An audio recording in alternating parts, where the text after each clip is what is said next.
Hello दोस्तों, good morning, जोहार। कैसे हैं आप सब? इससे पहले अभी तक आपने B2B news Jharkhand news channel को सब्सक्राइब और लाइक नहीं किया है तो लाइक कर दीजिए। तो चलिए बात करते हैं, आज के तमाम छोटी बड़ी खबरों पर नजर डालते हैं। झारखंड राशन कार्ड होल्डरों के लिए बड़ी खुशखबरी, ई-KYC की तारीख बढ़ी। अगर आप झारखंड के राशन कार्ड होल्डर हैं और अब तक ई-KYC नहीं कराया है तो आपके लिए खुशखबरी है। खाद्य आपूर्ति विभाग ने ई-KYC की आखिरी तारीख को 28 फरवरी तक बढ़ा दिया है। प्रभारी सचिव उमाशंकर सिंह ने यह जानकारी दी है और रांची, जमशेदपुर और धनबाद के SRO और जिला आपूर्ति पदाधिकारियों को निर्देश दिया है कि वे निर्धारित अवधि के भीतर ई-KYC का कार्य पूरा करें। हालांकि हाल के दिनों में आधार आधारित बायोमेट्रिक प्रमाणीकरण के दौरान Jharkhand authentication user agency AUA के सर्वर पर लोड बढ़ जाने के कारण सर्वर काम नहीं कर रहा है। इसके चलते राशन वितरण में भी समस्याएं आ रही हैं। खाद्य आपूर्ति विभाग ने बताया कि तकनीकी समस्याओं के कारण न तो खाद्य सामग्री का वितरण हो पा रहा है और न ही ई-KYC का कार्य संपन्न हो रहा है। विभाग ने यह भी कहा है कि पहले खाद्य और अन्य आवश्यक सामग्री का वितरण प्राथमिकता से किया जाएगा। इसके बाद बचे हुए समय में ई-KYC का कार्य पूरा किया जाएगा ताकि राशन कार्ड होल्डर समय पर लाभ उठा सकें। डुमरी विधायक जयराम महातो पर चोरी का आरोप, चंद्रपुरा थाना में 7 नामजद समेत 40 अज्ञात पर प्राथमिकी दर्ज। बोकारो जिला के चंद्रपुरा थाना में डुमरी विधायक जयराम महातो समेत 7 नामजद और 40 अज्ञात लोगों के खिलाफ प्राथमिकी दर्ज हुई है। यह प्राथमिकी चोरी, सरकारी काम में बाधा डालने, अवैध कब्जा और रंगदारी को लेकर हुई है। यह मामला ढोरी में सुरक्षा पदाधिकारी सुरेश कुमार सिंह ने दर्ज कराया है। फिलहाल पुलिस उक्त जगह को अवैध कब्जा से खाली करवा दिया है।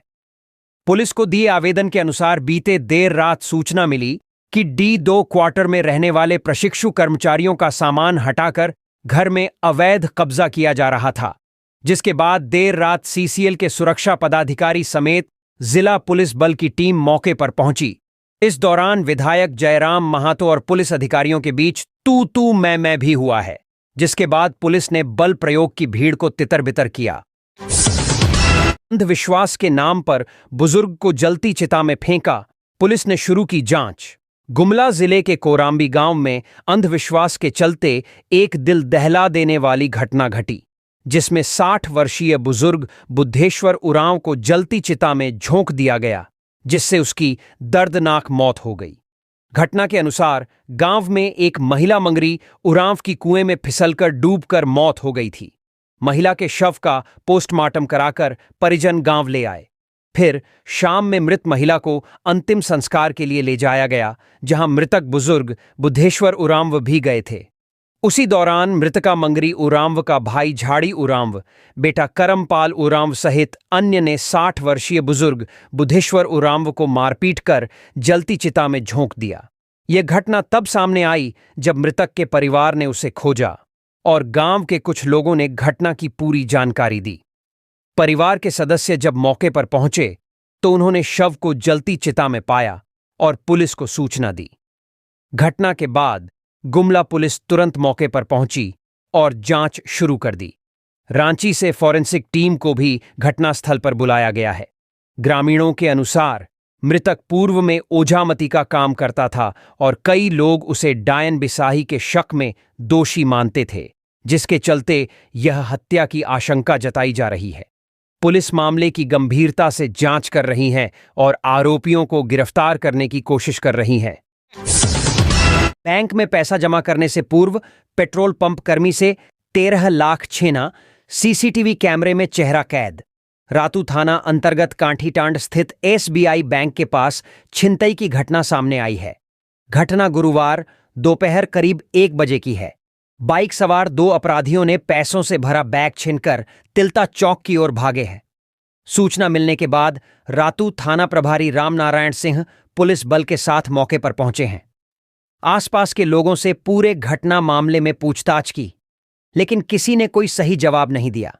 बताया जाता है कि पीड़ित व्यक्ति पेट्रोल पंप का कर्मचारी है।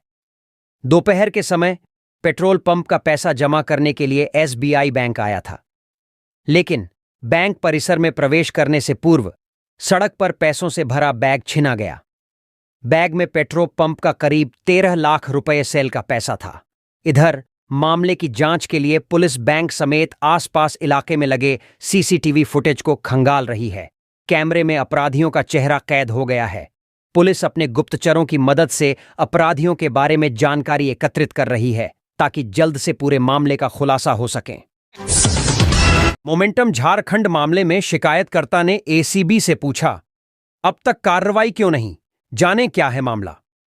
झारखंड के पूर्व मुख्यमंत्री रघुवर दास के राजनीतिक पुनः आगमन के साथ ही उनकी कार्यशैली पर उठे सवाल भी एक बार फिर सामने आ रहे हैं।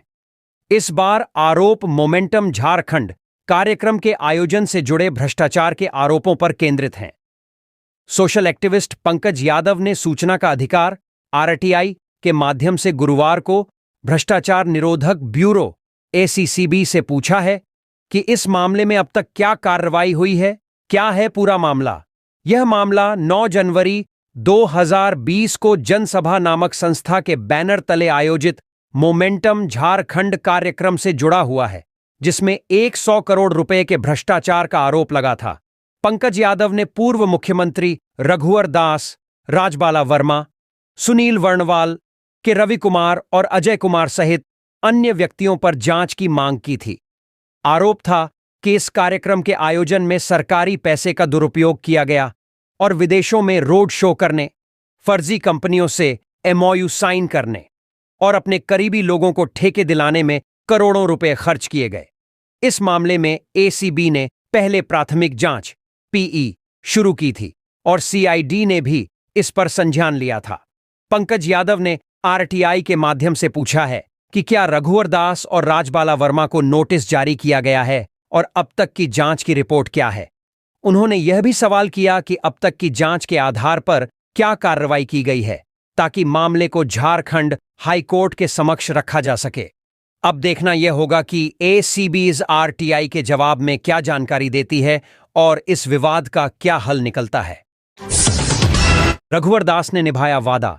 झारखंड के 1000 आदिवासी बच्चों ने ओडिशा राजभवन का किया ऐतिहासिक दौरा। ओडिशा के राजभवन में झारखंड के 1000 आदिवासी बच्चों ने दौरा किया। यह दौरा ओडिशा के पूर्व राज्यपाल रघुवर दास द्वारा किए गए वादे का हिस्सा था, जिसमें उन्होंने इन बच्चों से कहा था कि वह उन्हें राजभवन घुमाएंगे। ये सभी बच्चे झारखंड के आदिवासी समुदाय से हैं और केआईआईटी और किस संस्थाओं से जुड़े हुए हैं। रघुवर दास ने इस अनुभव को सोशल मीडिया पर साझा करते हुए लिखा, केआईआईटी और किस के लगभग 1000 बच्चों ने राजभवन का दौरा किया। ये सभी बच्चे झारखंड के आदिवासी समुदाय से हैं। मैंने इन बच्चों से राजभवन दिखाने का वादा किया था और आज वे राजभवन के दौरे पर आए। इस दौरान बच्चों से उन्होंने प्रेरणादायक बातें की और कहा, आगे बढ़ने के लिए बड़े सपने देखना जरूरी है। आप अपना लक्ष्य निर्धारित करें और उस दिशा में मेहनत करके उसे हासिल करने की कोशिश करें। समर्पित प्रयास ही सफलता की कुंजी है। मैं आप सभी के उज्जवल भविष्य की कामना करता हूं। यह घटना रघुवर दास द्वारा ओडिशा के राज्यपाल पद से इस्तीफा देने के 2 दिन बाद हुई है। रघुवर दास आज ओडिशा से झारखंड वापस आ रहे हैं और 27 दिसंबर को बीजेपी की सदस्यता ग्रहण करेंगे। बाबूलाल का हेमंत सरकार पर बड़ा हमला, बोले पेट्रोल डीजल पर सेस लगाना जन विरोधी, जल्द वापस लें फैसला। झारखंड में पेट्रोल और डीजल की कीमतों में 2 से 3 रुपये प्रति लीटर बढ़ोतरी करने के लिए सेस लगाने की तैयारी को लेकर भाजपा प्रदेश अध्यक्ष बाबूलाल मरांडी ने मुख्यमंत्री हेमंत सोरेन पर कड़ा हमला बोला है। बाबूलाल मरांडी ने सोशल मीडिया प्लेटफॉर्म एक्स, पूर्व में ट्विटर, पर पोस्ट शेयर कर मुख्यमंत्री को टैग करते हुए यह आरोप लगाया कि राज्य सरकार राजस्व बढ़ाने के लिए जनता पर बोझ डालने का प्रयास कर रही है। जनता की जेब पर अतिरिक्त बोझ बढ़ेगा। उन्होंने कहा, मुख्यमंत्री जी, राज्य में पेट्रोल और डीजल के दामों में सेस लगाकर 2 से 3 रुपये प्रति लीटर बढ़ोतरी की योजना बनाई जा रही है। यह निर्णय जनता की जेब पर अतिरिक्त बोझ डालने वाला है और इसके कारण रोजमर्रा की वस्तुओं की कीमतों में भी बढ़ोतरी हो सकती है। मरांडी ने यह भी कहा कि हेमंत सोरेन ने राजस्व बढ़ाने के लिए अधिकारियों को निर्देश दिए हैं लेकिन इस कदम का आम जनता पर प्रतिकूल असर पड़ेगा। उन्होंने कहा, यह जनविरोधी फैसला तत्काल वापस लिया जाना चाहिए। पहले बिजली दरों में बढ़ोतरी का प्रस्ताव और अब पेट्रोल डीजल की कीमतों में वृद्धि के संकेत ने लोगों को यह समझा दिया है कि मुख्यमंत्री ने चुनावी वादे कर जनता के साथ बड़ा छल किया है। पेट्रोल डीजल पर सेस मामले में आया वित्त मंत्री का बयान। जाने क्या बोले राधाकृष्ण किशोर। झारखंड सरकार ने पेट्रोल और डीजल की कीमतों में बढ़ोतरी की खबरों का खंडन किया है। राज्य के वित्त मंत्री राधाकृष्ण किशोर ने साफ किया कि राज्य में ईंधन पर किसी भी प्रकार का सेस लगाने की कोई योजना नहीं है। उन्होंने बताया कि यह खबर गलत है और राज्य सरकार ऐसी किसी योजना पर विचार नहीं कर रही है। मंत्री ने आगे कहा कि हवाई जहाज में उपयोग होने वाले ईंधन पर सेस लगाने की योजना केंद्र सरकार की है, जिसे राज्य सरकार कभी भी मंजूरी नहीं देगी। हालांकि उन्होंने यह भी कहा कि अगर राज्य सरकार को लगता है कि राज्य के आंतरिक संसाधनों को मजबूती देने के लिए कोई कदम उठाने की आवश्यकता है, तो इस पर विचार किया जा सकता है। 9 साल की बच्ची के साथ 51 साल के अधेड़ ने किया गलत काम, पुलिस ने दबोचा। झारखंड के गिरिडीह जिले से एक बेहद शर्मसार करने वाला मामला सामने आया है, जहां 51 वर्ष के एक अधेड़ ने 9 साल की मासूम बच्ची के साथ दुष्कर्म जैसी घिनौनी वारदात को अंजाम दिया है। यह घटना बगोदर थाना क्षेत्र में बुधवार की शाम हुई।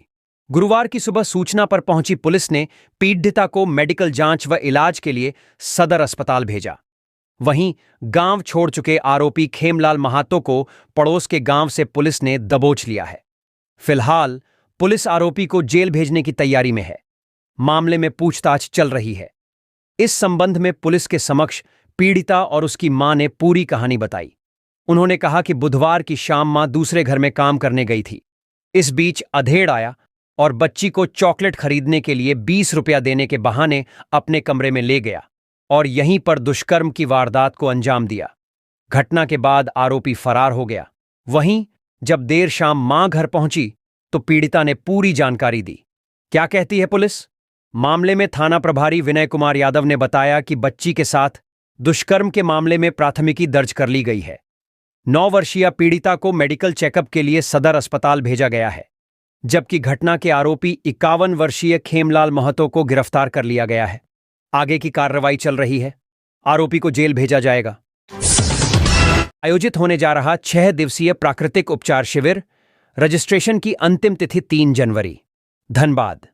पवित्रम सेवा परिवार के तत्वावधान में 7 जनवरी 2025 से 12 जनवरी तक एक 6 दिवसीय आवासीय प्राकृतिक उपचार शिविर का आयोजन किया जाएगा। यह शिविर झारखंड में अपनी तरह का पहला शिविर होगा, जिसमें देश भर के चिकित्सा विशेषज्ञों और चिकित्सकों की टीम भाग लेंगी। शिविर का उद्देश्य प्राकृतिक चिकित्सा शैलियों और आहार, जीवन शैली सुधार के माध्यम से शरीर को शुद्ध और स्वस्थ बनाना है। पवित्रम सेवा परिवार के प्रांतीय प्रवक्ता संजय सर्राफ ने बताया कि इस शिविर में विभिन्न साध्य और असाध्य रोगों का उपचार किया जाएगा, जिनमें मधुमेह, मोटापा, कब्ज, गैस, एसिडिटी, रक्तचाप, हृदय रोग, दमा, जोड़ों का दर्द, कमर दर्द, गर्दन दर्द, त्वचा रोग, मानसिक तनाव, अनिद्रा आदि शामिल हैं। शिविर में विशेष रूप से शरीर की शुद्धि पर ध्यान केंद्रित किया जाएगा। रजिस्ट्रेशन प्रक्रिया शुरू हो चुकी है और कुल 80 महिला पुरुषों को शिविर में भाग लेने का मौका मिलेगा। शिविर में भाग लेने वाले सभी व्यक्तियों को एक विशेष प्राकृतिक उपचार किट प्रदान की जाएगी, जिसमें जलपोट, नेति रबर, एनिमा कैथेटर, आईवास कप, सूर्य स्नान प्लास्टिक पॉलीथिन, गर्म पट्टी, कॉटन पट्टी और अन्य उपचार उपकरण शामिल होंगे। शिविर में भाग लेने के लिए रांची के लोग 3 जनवरी तक संजय सर्राफ से संपर्क कर रजिस्ट्रेशन करवा सकते हैं। यह शिविर शरीर के आंतरिक अंगों की पूरी तरह से सफाई के साथ साथ मानसिक शांति, आनंद और आंतरिक विकास का भी अवसर प्रदान करेगा। झारखंड में यहां आंबेडकर चौक से गुजरना मतलब हादसों को है न्योता।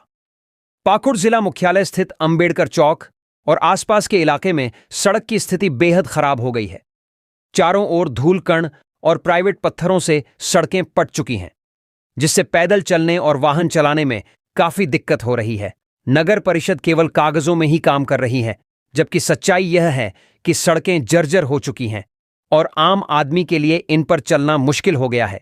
सड़क पर चारों ओर बिखरे धूलकण और चिप्स की परतें हैं। यही नहीं, इस मार्ग से रोजाना साइकिल, मोटरसाइकिल, स्कूली बस और ट्रक चलते हैं। लेकिन इन खराब सड़कों के कारण दुर्घटना का खतरा बढ़ता जा रहा है। हाटपड़ा चौक, बिरसा चौक, अंबेडकर चौक, बाईपास सड़क और भगत सिंह चौक के रास्ते में लगातार जाम लगने से स्कूली बच्चों और आम लोगों की सुरक्षा को खतरा बना हुआ है। स्थानीय लोगों का कहना है कि यह समस्या लंबे समय से बनी हुई है, लेकिन नगर परिषद और जिला प्रशासन की ओर से कोई ठोस कदम नहीं उठाए गए हैं।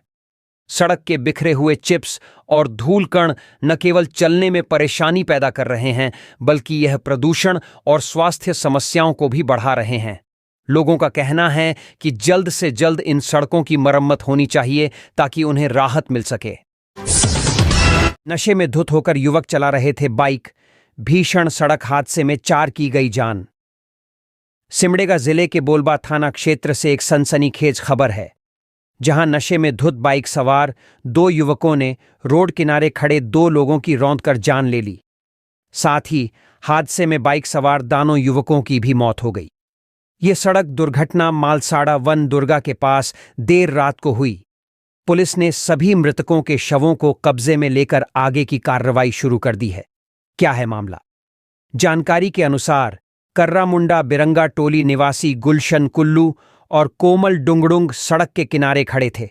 इसी क्रम में ओडिशा टांगरगांव निवासी प्रिंस लकड़ा एवं विशाल डुंगडुंग नशे में धुत अपनी बाइक से घर लौट रहे थे।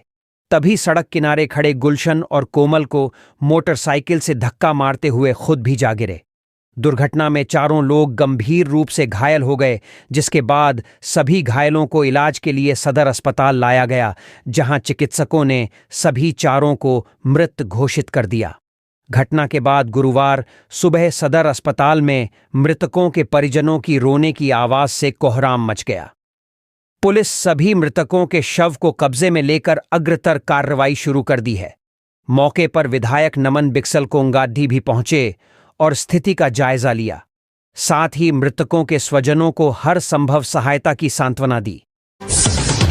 हजारीबाग के एम्बुलेंस चालक को पटना में मार दी गोली, पीएमसीएच में तोड़ा दम। पटना मेडिकल कॉलेज अस्पताल पीएमसीएच में बुधवार रात एक एम्बुलेंस चालक की गोली मारकर हत्या कर दी गई। मृतक विनय कुमार दास झारखंड के हजारीबाग जिला निवासी थे। घटना के बाद पीएमसीएच कैंपस में सनसनी फैल गई। पुलिस ने बताया कि बाइक सवार 2 अपराधियों ने एम्बुलेंस चालक से मारपीट की और गोली मारकर उसे गंभीर रूप से घायल कर दिया।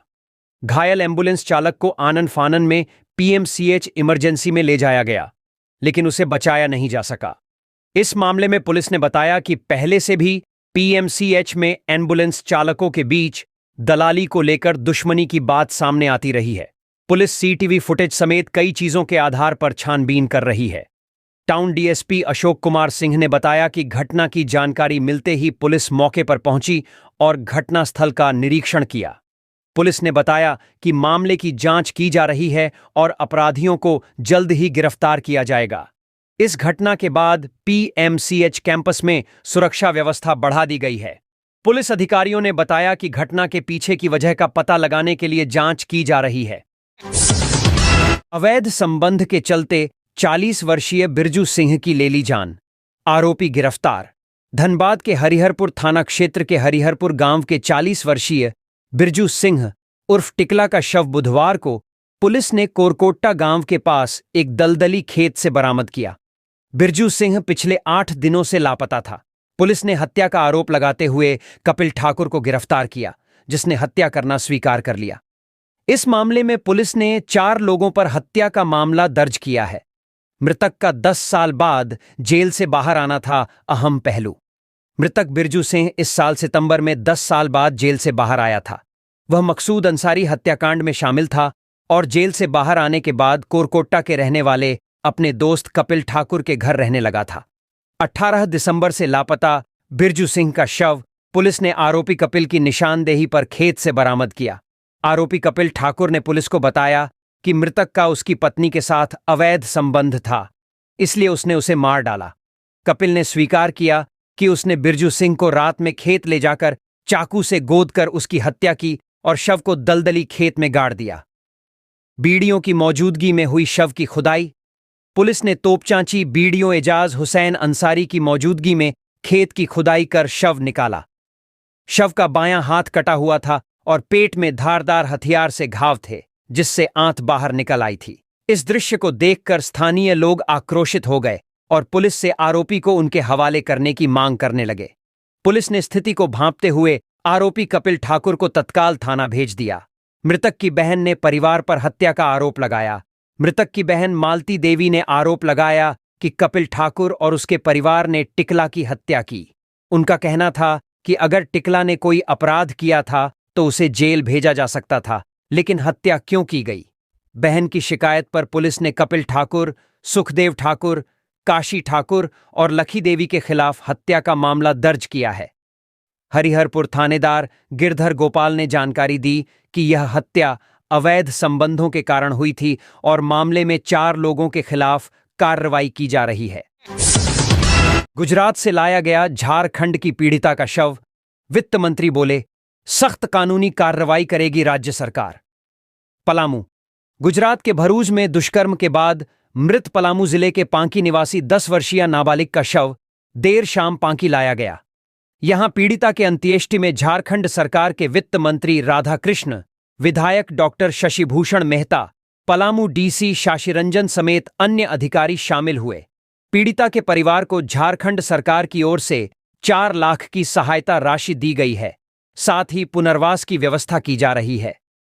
मुख्यमंत्री हेमंत सोरेन ने गहरी संवेदना जताई। वित्त मंत्री राधाकृष्ण ने कहा कि यह घटना बेहद दुखद और गंभीर है। राज्य सरकार इस मामले में सख्त कानूनी कार्रवाई करेगी। उन्होंने बताया कि घटना की शुरुआत से ही सरकार लगातार समीक्षा कर रही है। पीड़िता की मौत की सूचना मिलने पर मुख्यमंत्री हेमंत सोरेन ने गहरी संवेदना व्यक्त की। वित्त मंत्री ने बताया कि मंगलवार रात मुख्यमंत्री ने पीड़िता की अंत्येष्टि में शामिल होने के लिए मेरे साथ पूर्व मंत्री बैद्यनाथ राम को भेजा। राज्य सरकार की ओर से श्रद्धांजलि अर्पित की गई। उन्होंने बताया कि घटना के समय सरकार ने 4 लाख रुपए की सहायता राशि दी थी। अब जिला प्रशासन ने अंत्येष्टि के लिए 1 लाख रुपए की मदद का ऐलान किया है। इसके अलावा मुख्यमंत्री मैया सम्मान योजना के तहत पीड़िता के परिवार को लाभ दिया जाएगा। सरकार की ओर से परिवार को अबुआ आवास योजना के तहत घर, मनरेगा के तहत सिंचाई कूप और जरूरत पड़ने पर सरकारी नौकरी देने की बात कही गई है। साथ ही पांकी के बीडीओ और सीओ को निर्देश दिया गया है कि परिवार को सभी सरकारी योजनाओं का लाभ दिलाया जाए। 23 दिसंबर को हुई थी मौत। बता दें कि नाबालिग का 16 दिसंबर को गुजरात के भरूच में दुष्कर्म हुआ था। इलाज के दौरान पीड़िता की मौत 23 दिसंबर को हो गई थी। आरोपी उनका पड़ोसी ही था। वह पलामू के विश्रामपुर का ही रहने वाला है और पीड़िता के पिता के साथ मजदूरी करता था। पुलिस ने बताया कि आरोपी ने पीड़िता को बहला फुसलाकर दूसरी जगह पर ले जाकर दुष्कर्म किया था। वहीं इस घटना के तुरंत बाद मंत्री दीपिका पांडेय सिंह को गुजरात भेजा गया था। ग्रामीणों ने दोषी को फांसी की सजा दी जानी चाहिए। पेट्रोल डीजल पर सेस लगाने की तैयारी। कीमतों में 2 से 3 रुपए की वृद्धि हो सकती है। झारखंड में पेट्रोल और डीजल की कीमतों में 2 से 3 रुपए तक की वृद्धि हो सकती है, क्योंकि राज्य सरकार इन पर सेस लगाने की योजना बना रही है। इसका मुख्य उद्देश्य राज्य के राजस्व में वृद्धि करना है। राज्य सरकार ने पथ निर्माण विभाग से सड़कों के निर्माण के लिए सेस लगाने की नियमावली का प्रारूप तैयार करवा लिया है। अब इसे कैबिनेट में भेजा जाएगा, जहां सेस की वसूली की प्रक्रिया और दर पर निर्णय लिया जाएगा। यह अभी तय नहीं हुआ है कि सेस कैसे वसूला जाएगा, लेकिन मंथन जारी है। सूत्रों के अनुसार सेस लागू होने से राज्य सरकार को सालाना लगभग 350 करोड़ रुपए का अतिरिक्त राजस्व प्राप्त हो सकता है। पहले वैट बढ़ाने का प्रस्ताव था, लेकिन अब सरकार ने पेट्रोल डीजल पर सेस लगाने का फैसला लिया है। इस योजना को इस सप्ताह के अंत तक लागू किए जाने की संभावना है। 28 दिसंबर को रांची में ट्रैफिक बदलाव। कई मार्गों पर वाहनों का प्रवेश प्रतिबंधित। 28 दिसंबर को रांची में मुख्यमंत्री मैया सम्मान योजना के तहत नामकुम खोजाटोली ट्रेनिंग ग्राउंड में आयोजित होने वाले कार्यक्रम को लेकर राजधानी में ट्रैफिक व्यवस्था में कई महत्वपूर्ण बदलाव किए गए हैं। इस दिन लाखों की भीड़ और हजारों वाहनों के आने की संभावना को देखते हुए रांची ट्रैफिक पुलिस ने कार्यक्रम के दौरान कुछ प्रमुख मार्गों पर वाहनों के प्रवेश पर रोक लगाने का फैसला लिया है। नए मार्ग परिवर्तनों के आदेश। 28 दिसंबर को सुबह 9:30 बजे से शाम 4:30 बजे तक रामपुर रिंग रोड से तुपुदाना रिंग रोड के बीच सभी प्रकार के छोटे और बड़े मालवाहक वाहनों का परिचालन रोक दिया जाएगा। जमशेदपुर से आने वाले सभी छोटे और बड़े मालवाहक वाहन रामपुर चौक से दाएं मुड़कर नेवरी रिंग रोड होते हुए अपने गंतव्य तक जाएंगे। खूंटी, सिमडेगा, गुमला और पलामू की ओर से आने वाले सभी मालवाहक वाहन रिंग रोड से बाएं मुड़कर नेवरी रिंग रोड होते हुए अपने गंतव्य तक जाएंगे। कुसई चौक, घाघरा रोड और सदाबहार चौक तक मालवाहक वाहनों एवं सवारी बसों का परिचालन बंद रहेगा। सदाबहार चौक से खरसीदाग ओपी तक और एयरपोर्ट रोड से कुटियातू चौक की ओर जाने वाले सभी प्रकार के वाहनों का प्रवेश वर्जित रहेगा। कार्यक्रम स्थल की ओर जाने वाली सभी सड़कों पर भारी और सामान्य वाहनों का प्रवेश वर्जित रहेगा। पार्किंग व्यवस्था और वाहन रूट पलामू, गढ़वा, लातेहार, लोहरदगा, गुमला, सिमडेगा, खूंटी और चाईबासा से आने वाले वाहन तुपुदाना रिंग रोड से सीधे खरसीदाग ओपी रिंग रोड प्रवेश द्वार से कार्यक्रम स्थल तक पहुंचेंगे। इन वाहनों के लिए पार्किंग की व्यवस्था खोजाटोली स्थित मैदान में की गई है। हजारीबाग, कोडरमा, गिरिडीह, देवघर, रामगढ़, बोकारो, धनबाद, गोड्डा, जामताड़ा, पाकुड़, साहिबगंज, दुमका से आने वाले वाहन नेवरी रिंग रोड से बाएं मुड़कर रामपुर रिंग रोड होते हुए खरसीदाग ओपी रिंग रोड प्रवेश द्वार से कार्यक्रम स्थल तक जाएंगे। चतरा, सिल्ली, कांके और मांझी, नामकुम, अनगड़ा, बुंडू, तमाड़, सोनाहातू और राहे प्रखंड से आने वाले वाहन तुपुदाना रिंग रोड होते हुए सीधे कार्यक्रम स्थल पहुंचेंगे। सुरक्षा और यातायात व्यवस्था। रांची ट्रैफिक पुलिस ने इस दिन यातायात व्यवस्था को सुचारू रूप से बनाए रखने के लिए सभी आवश्यक कदम उठाने की घोषणा की है। कार्यक्रम में भाग लेने वाले वाहनों के लिए विशेष मार्ग और पार्किंग व्यवस्था की गई है ताकि यातायात में कोई अवरोध न हो और आयोजन में भाग लेने वाले लोग आसानी से पहुंचे। रांची वासियों से अनुरोध किया गया है कि वे ट्रैफिक नियमों का पालन करें और निर्धारित मार्गों का अनुसरण करें ताकि कार्यक्रम के दौरान शहर में यातायात की व्यवस्था में कोई समस्या न आए।